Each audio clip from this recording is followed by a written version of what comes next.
I've invited Mantsha Pheeha, Pastor Mantsha Pheeha, to come in and talk to you. We're a Christian school, and I think the best way that we can start this year off is by hearing from God. So I am beside myself with excitement to hear what Mantsha has to say to us. I just gave a carte blanche. I said, Mantsha, I want you to come and address our parents. You are amazing. You are fantastic. You hear from God. And so don't switch off now. The parents' meeting is not finished. The parents' meeting is just about to begin. So settle in your seats, get ready, take a pen and paper out, and get ready to listen to Pastor Mantsha. Over to you. Thank you so much, Pastor Andy. Greetings to the parents, teachers. Hopefully some of our kids are also watching. I just want to briefly speak to you about raising godly children through a pandemic. And I think it's such an exciting time to raise children. Never think about it as this is such a difficult time. I'm raising my children through a storm. I'm raising my children during lockdown. It's so difficult to be with my kids cooped up in the same house, etc., etc. Think about it as there has never been a time like this. And I, as a parent, actually get an opportunity and a chance to be there for my kids in a way that no parent, no generation have ever had the opportunity. So as Pastor Andy was speaking, and she was talking about vision, she spoke about something that really, really touched me. And she said, as urban kids, this year, we want to broadcast hope. You know, one of the things that I've been doing, which I pray to God I stop doing during this time, is checking the coronavirus statistics. You know, I know them by heart. I know what the deaths were for yesterday. I know how many people were infected. I know in which province, in which country. And that's something that I want to stop. That website, I want to disable it on my phone and on my computer. So what this time has done for us is in no other time have we known the number of people that died. We never cared. People died all the time and we never cared. But all of a sudden, we are so invested in who died in America, who died in the UK, which strain they have in Italy, etc., etc.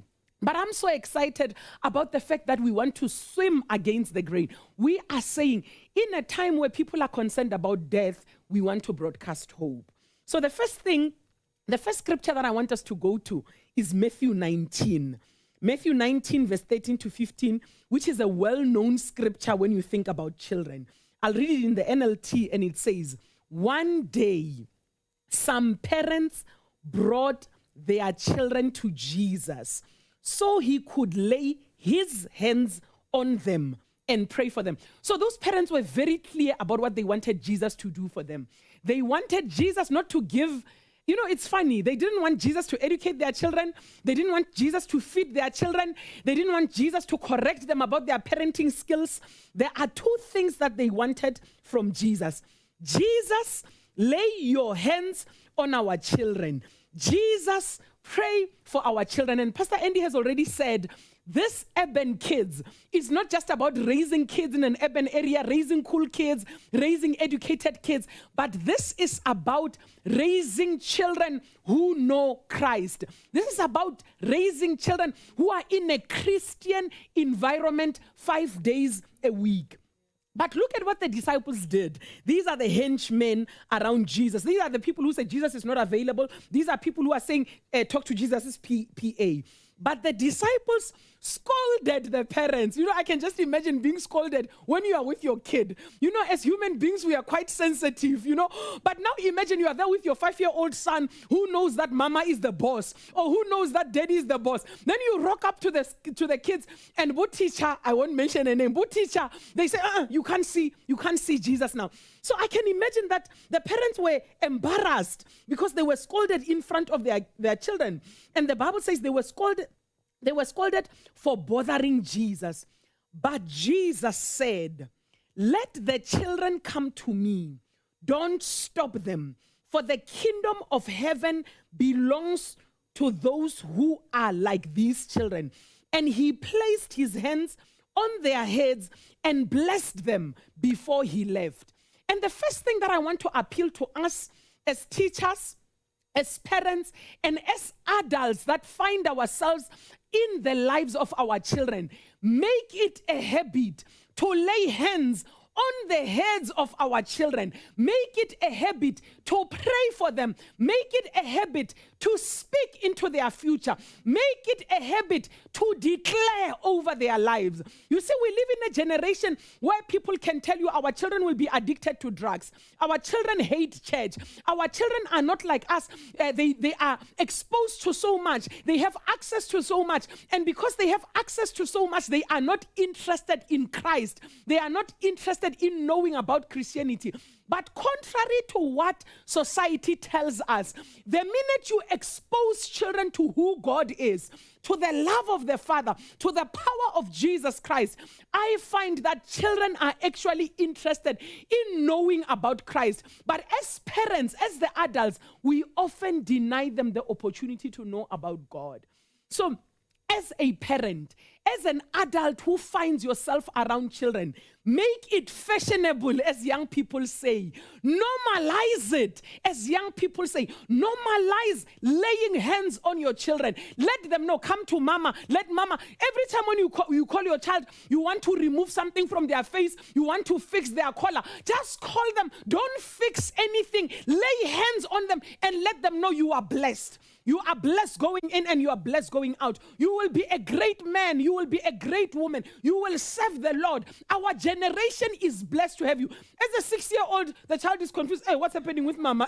What happened? Is mama going to die? But after some time, your child gets used to it. On a random day, for no reason at all, Papa will just call me and say, sit here, let me lay my hands on you. So one of the things that I do, which is also one of the things that I must quit doing, but I must say I'm impressed with myself. I have not done it a lot in the past couple of months, is watch Nigerian movies.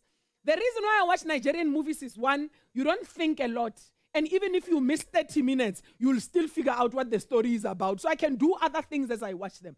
But one of the things that I've noticed about the Nigerian culture is that there is it's a normal practice for parents to call their children, ask their children to kneel in front of the children, and the parents would speak a blessing over their children. They know it. So when your child is going to boarding school, the child just knows, before I leave for boarding school, I'm going to kneel in front of my parents, and my parents are going to pronounce a blessing upon me as a child.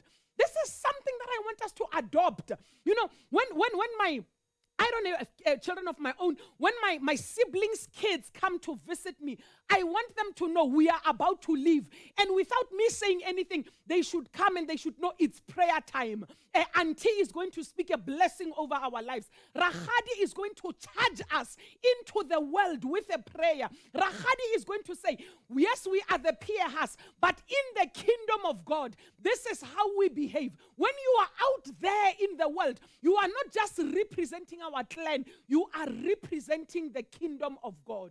After the first couple of days, Luana, as a parent, you are unsure.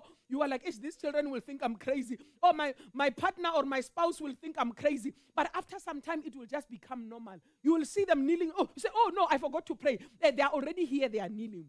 Then, as we go towards the end of our discussion today, well, it's a discussion, but it's a sermon, but you can feel it.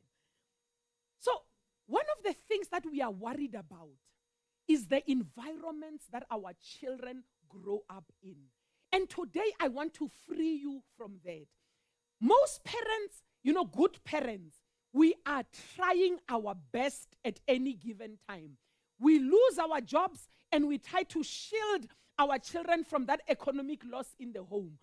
We are emotionally not doing well. Maybe we are in a difficult marriage that is not working out, which has violence or just a difficult situation between you and your partner, and you try to shield your children from that.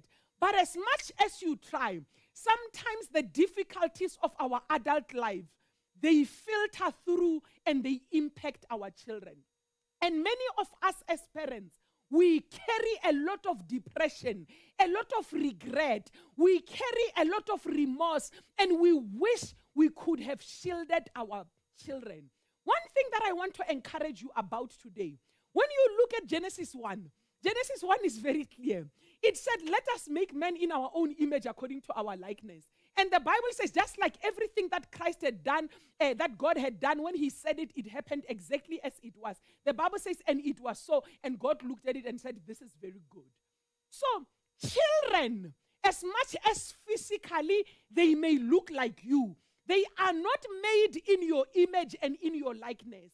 As much as they are in a difficult or even in a good environment, they are not made in the image and likeness of the environment. In as much as the environment will contribute somewhat to who and what the child becomes, I want you to understand that the purpose of God for your children's life will prevail through a difficult circumstance and through a difficult environment. Most of us have seen it. If you have pavement in your house, you even, as you are taking out the weeds, you are even asking yourself, how did this little thing break through this brick? How did this little thing know that there's cement here, but somehow it managed to break through, and here it is growing. And now over weekends, instead of you turning up, going shopping, you have to deal with all the weeds in between the bricks in your house. In as much as a small tender shoot will break through concrete, will break through cement, our children will do well, regardless of how difficult the circumstances in our homes are. So as much as a parent, I encourage you, try your best to create a conducive environment for your children. Sometimes it is not possible. You don't have money, and you are sharing a house with other people who are toxic. You are trying to live, but you don't have the money to live. Don't sit there depressed saying, oh my God, my children are going to be nobodies because of where they live. In the midst of that harsh environment, the father, especially when you are speaking a blessing over them, the father will find a way to shield them, to protect them, to ensure that they still live their purpose. When you look at Joseph, guys, if you look at Joseph, and you can read the story from Genesis 25 onwards. So from Genesis 25, we see how Isaac marries. Isaac then has twins. And then the younger is the boss of the older. I mean, he even tries it right from the womb. I mean, poor Rebecca, it was hectic in her womb. These children are fighting to be the firstborn. Ultimately, even when they come out, the other one is pulling the other one. But you know what? It is what it is. Then later on, one is a hunter, the other one is a farmer, stays very close to the mother. And then Esau sells his birthright to Jacob and ended up having to flee the household, goes and stays with Laban. When he's there with Laban, he sees this pretty girl, Rebecca, wants to marry Rebecca, but Laban feels like, you are not going to marry my secondborn before you marry my firstborn. The next thing, he's in a polygamous relationship that he didn't plan for. Guys, Jacob never said, I want polygamy. Polygamy was forced on her. Even after being given Leah, he said, no matter, guys, I really didn't want Leah. Now I want Rebecca. So he had to work 14 years to get the wife that he wanted. But unfortunately, the other wife was already here. So he finds himself in a polygamous marriage. So I'm talking about difficult environments. Huh? Not a difficult environment that you created. Your father-in-law figured, no one is going to marry Leah. I'm going to trick you into marrying Leah. You know, so now you are this guy, this Jacob guy, you have these two wives. Now, people fight in different ways. I've seen women fight. They can shout at each other. They can say, my shoes are better than yours, my dress is better than yours, my hairstyle is better than yours. But Leah and Rebecca, they choose to fight in a different way. Okay, I'm going to have a child. Oh, you had a child. I'm going to have another child. Oh, okay, I'm going to give my mate to have another child. So imagine the environment that Joseph grows up in, where your mothers, your two mothers, who happen to be sisters, are using you children as a weapon to win the affection of your father. Ooh, I can't imagine that environment. I mean, I cannot imagine that environment. Then you would think Jacob would have learned something about human relations, but Jacob then chooses to favor one son out of all 11. And he makes a coat of many colors for one son only. This guy has 12 children. And then he makes one coat of colors for one. I mean, for me, really, if the fabric was not enough, I would have cut small little pieces and given a pocket square to every child so that there can be fairness. You know, I'm not saying as a parent you don't have favoritism. All I'm saying is don't be obvious about it. You know, let the children guess. Does mama? But with every time when Joseph was wearing the coat, they knew that's favorite. You know, then Joseph gets, because of this favoritism, not only that, God appoints him, he dreams these dreams that demonstrate that he's going to be a great leader, and the brothers have enough.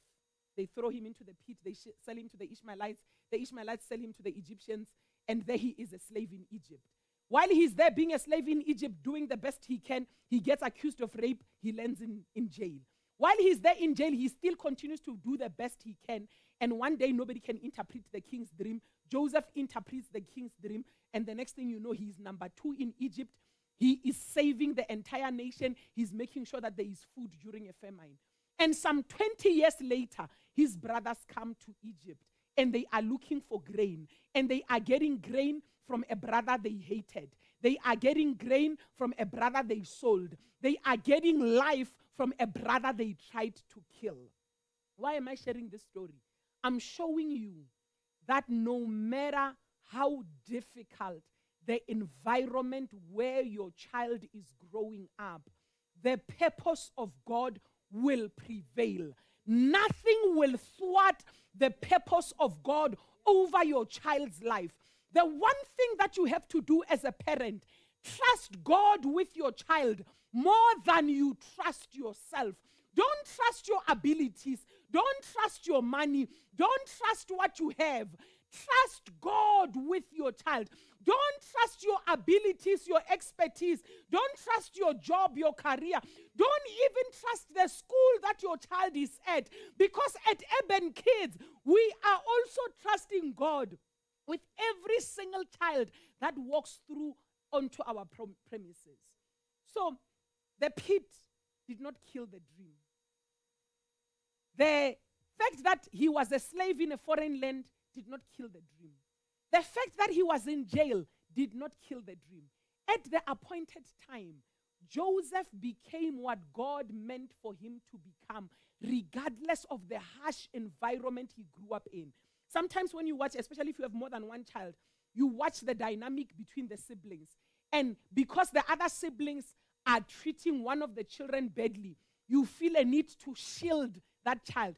And the more you shield that child, the more you make the other siblings to treat the other child badly. So you are not the Holy Spirit in the lives of your children. Again, you know, the Holy Spirit is everywhere with your child. Some of us as parents, you want to be the Holy Spirit. Even when your child is at school, you wish, if only I had a body camera on my child so that I can see what's happening at the school. When the child says, teacher, whoever shouted at me, you call the school. No, you are not the Holy Spirit. Relax. Leave your children in the hands of God and trust that when they are in the playground, the Holy Spirit is there with them. When they are at school and there are 2 bonganis at school and your child is wearing the wrong bonganis mask, trust that the Holy Spirit will take care of. You don't have to call the school. Hey, you guys, you said we must put labels on the masks. Now my child, we are so sorry, madam. We didn't know that there was another bongani. Please write bongani M on your child's mask. No, you guys are so incompetent. Trust the Holy Spirit with your child. If you trust the Holy Spirit with your child, especially mothers, it will help you to stop being a helicopter mom. Teachers, they feel my pain. They're helicopter moms. They want to know what scratched my child here. You are sitting there thinking, I have 30 children in my school. How will I know what scratched this one? Trust the life of your child to the hands of the Holy Spirit. Your past will never determine your future. Look at Joseph. Look at Jacob even. Jacob spent his life running away, cheating people, cheated Laban, cheated his own brother Esau. But yet, God never said, when you are a cheater, you'll always be a cheater. When he had an encounter with God, God changed his name and said, from now on, you are Israel, you are no longer Jacob. As I've already said, your current circumstances are not who you are. Even for us as adults, Sometimes, like me, I'm 42 years old. I want to start saying, when I was 4 years old, because I started school when I was 4 years old. When I was 4 years old, and then my parents left me there, and I was the youngest person, and I came to school in the second week of school. It felt like everyone knew each other. And since that day, I've had a low self-esteem. Bazalwane, that was 1982. How can I have low self-esteem now in 2021 because of what happened to me in 1982? So it's very important that you change the story you keep telling yourself about your past. Maybe some of us, we were molested, bad things happened to us, we were ill-treated in our families. That is in your past. Let it stay there and stop giving it the power to dictate the woman and the man that you must become for the rest of your life. God is in control, guys. Even through a pandemic, God is in control. I know that some parents are afraid of bringing their children to school. And I just want to encourage you, guys, you know that when it comes to a virus that we can't see, that we can't hear, that doesn't announce, my name is Corona, I'm coming. It doesn't announce. You can catch it at the mall when you are doing your shopping, being as safe as anything. You can catch it in a taxi when you are going wherever. You can just catch it just because your neighbor came to ask for sugar. So trust God with the health of your child and release them to go and play at school. You don't have to worry and give them gloves and give them a mask from head to toe. God will protect them, and our children are more resilient than all of us. When you are unemployed and you have to choose between buying data for homeschooling or paying your fees in full, as we have already said, and bread for the family, and you feel weak, defeated, depressed, you feel like a failure, you feel like you failed your children, just remember, our God is mighty in battle, and He is fighting for you and your children. Those children belonged to God and still belong to God before they were ever yours. Barcelona, we are caretakers. These children are not ours. We are stewards. We are caretakers. They are put in our trust for a little while. But they are not ours. We don't own them. Because they have an owner, their true owner will always take care of them. In closing, when we think about people who, as children, went through hardships, I want you to think about this when you're thinking about your children. Moses was put in the river in a basket to escape death as a child. And look at what he became. Even today, movies are still made about that guy. I mean, all of us have a picture of what he looks like. If there's a way for heaven to see what we are doing here on earth, Moses is probably looking at, why do they think I was always an old man? Every time when you see Moses in the movies, he's always an old man. I've never seen a young version of Moses. So he's sitting there thinking, how do they think I was born old? I think even if we look at the baby in that basket, the baby probably has beard. So Moses as a baby, as a helpless child, was put in a basket in the river. And he escaped to be the great man that he was. Don't worry about where your child is now. Joseph, the father of Jesus, the earthly father of Jesus, the temporary father of Jesus, had to flee with Mary to save Jesus because Herod was killing all children under 2. So Joseph, an ordinary carpenter, not a millionaire, not a business person, not an educated person, an ordinary carpenter, did not just raise a son, raised the Son of God. Don't look at your circumstances and say, oh, my job is not that great. I just got retrenched. I don't really work good hours. God has entrusted you to raise someone greater than you. And take it knowing that you don't have to do it on your own. Joseph was sold at the age of 17 by his own brothers. Don't worry. You're so worried. I don't know why my children are bullying my other child. I don't know what I'm going to do. That's why I'm always going to the shops with him. Because if I leave him with these brothers, they may kill him. Leave him there. They are not going to kill him. They may sell him a little bit, sell him to slavery a little bit, but they won't kill him. Relax. So as parents, we just need to sit back and know God is in control. Our children are going to be fine. We just need to trust God. We don't have to be perfect parents because God is a perfect parent. So if you're with your children, maybe you can also bring them close to you and you can lay hands on them. If your children are not here, make this mental note from today, not from tomorrow. When I speak to my children, I'm going to lay hands on them. If Maybe you are far and you speak to them on the phone. Before you say, bye-bye, I love you, the last thing you say is close your eyes. Let mama speak a blessing over you. Let papa speak a blessing over you. So now I'm just going to take this time and pray for you as parents and also pray for the children. Let's close our eyes and pray. Father, thank you for the privilege that you have given us to parent these, your children. Before they were ever our children, they are your children. Father, thank you for giving us this privilege and this honor to teach as teachers these, your children.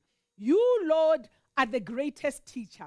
And as teachers, we are able to teach because we learn from you.